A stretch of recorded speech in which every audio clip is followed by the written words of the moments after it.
নমস্কার বন্ধুরা, দেখো এখানে যে দেখতে পাচ্ছ এতগুলো মেথি। প্রতিদিন রাত্রিরে আমি কি করি, মেথিটাকে জলের মধ্যে ভিজিয়ে রেখে সকালে উঠে সেটা ফুটিয়ে খাই। তো এবারে ওই করতে করতে মেথিটা অনেকটা জমে গেছে একটা কন্টেনারে। আর মেথিগুলো দেখো সুন্দর, দেখো অঙ্কুর বেরিয়ে গেছে। ওই জন্য আজকে যেহেতু আজকে না গো, এটা গতকালে ছিল। গতকাল যেহেতু শনিবার ছিল এবং আমাদের পান্তা ছিল, মানে পাড়ায় শীতলা পুজো ছিল, ঠান্ডা পুজো ছিল। তো সেই কারণে আমি ভাবলাম যে তাহলে আজকে তো আমার রান্না নেই, কারণ কালকে রাত্রে আমি রান্না অলরেডি করে রেখেছি। তো সেই জন্য মেথিটার মধ্যে একটুখানি এরকম অ্যালোভেরা জেল, অ্যালোভেরা টিউবটাতে কিছু অ্যালোভেরা ছিল না, ওই জন্য কাঁচি দিয়ে কেটে যতটা অ্যালোভেরা হয় সবটা বার করে নিয়েছি।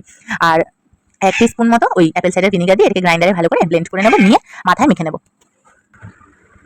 দেখো কতটা স্মুথ পেস্ট হয়ে গেছে, অল্প জল দিয়ে এরকম পেস্ট হয়ে গেছে। এটা অনেকটা হয়েছে, আমার অনেক ছোট, এত লাগবে না। কবিটা সারাদিন আমার বডির পেছনে ছেলে পেছনে ঘুরে বেড়াতে, ওই করে ওকে একটু জল দিলাম। যা গরম পড়েছে আজকে। মাটি গেছে আরে পুজো দেখেছো? তাই নি বাইরে থেকে নমস্কার করেছো? কোনো পুজো অনুষ্ঠানে যেতে নেই, তাই শীতলা পুজোতে আদি গেছিল। আদি বলছে যে আমাকে ভেতরে ঢুকতে দেয়নি, পুজো দেখতে দেয়নি। পরে আমি খবর নিয়ে বুঝলাম যে না, ওকে ঢুকতে দেয়নি না, প্রচন্ড ভিড় ছিল বলে ওকে তখন ওই জায়গায় যেতে বারণ করেছিল। এমনিতে যে ঢুকতে দেয়নি সেটা নয়, মানে এমনি বলছি আমাদের এরকম নিয়ম। দেখো যে মানে কেউ কারো বাড়িতে কেউ মারা গেলে আর আমরা কোনো পুজো অনুষ্ঠানে যেতে পারবো না, কোনো ভালো শুভ অনুষ্ঠানে যেতে পারবো না, একটা অদ্ভুত নিয়ম না? মাঝে মাঝে একটু খারাপ লাগে। তো যাই হোক, তোমরা তো দেখলে যে আমি ভিডিওটা একটা ছাড়িয়ে চলে এসেছি কথাটা বলতে গিয়ে, যে ওগুলো যেটা দেখলে ভাত, তারপরে লাউয়ের তরকারি, পাঁচ তরকারি করেছিলাম আমি। গতকাল তো বললাম আমাদের ঠান্ডা পুজো ছিল, তো সেই জন্য আগের দিন রাত্রেই করে রাখা ছিল, জল ঢেলে রেখেছিলাম ভাতটাকে। আর আজকে দেখো আমার ননদটা এসেছিল সন্ধ্যাবেলা বাড়িতে। এটা সামনে যে বসেছিল সাদা চুড়িদার পরে, ওটা গেদুদি।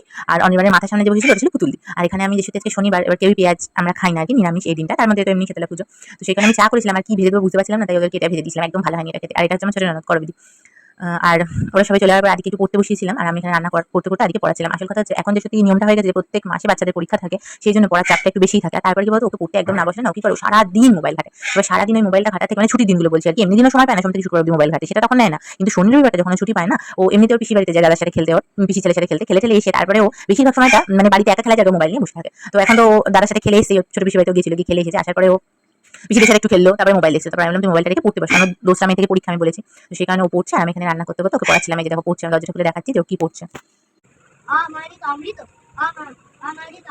আদিকে পড়িয়েছিল আমি রান্নাটা করতে পারতাম, কিন্তু যেহেতু শনিবার অনির্বাণ বাড়িতেই আছে, ও তাড়াতাড়ি খিদে পেয়ে যাবে, সেই জন্য একটু করছি। আর তারপরে করছি রবিবার দিনকে, মানে আমি আজকের দিনকে দিদি বাড়ি এসেছি, তো সেই জন্য গতকাল দিন রাত্রিবেলা রান্নাটা আমি ঝটপট করে দিচ্ছিলাম তাড়াতাড়ি, কারণ গতকাল শনিবার রান্নাটাও করতে হচ্ছিল আমাকে, আবার এদিকে রবিবার দুপুরবেলা ওরা কি খাবে, মানে আমি শাশুড়ি আনবেন, ওদের জন্য তো রান্না করে আসতে হবে, তো সেই জন্য সেই রান্নাটা করতে হবে। তাই এপাশে একদিকে কড়াইতে রান্নাটা বসিয়ে দিচ্ছিলাম, আর একদিকে রুটিটা করছিলাম।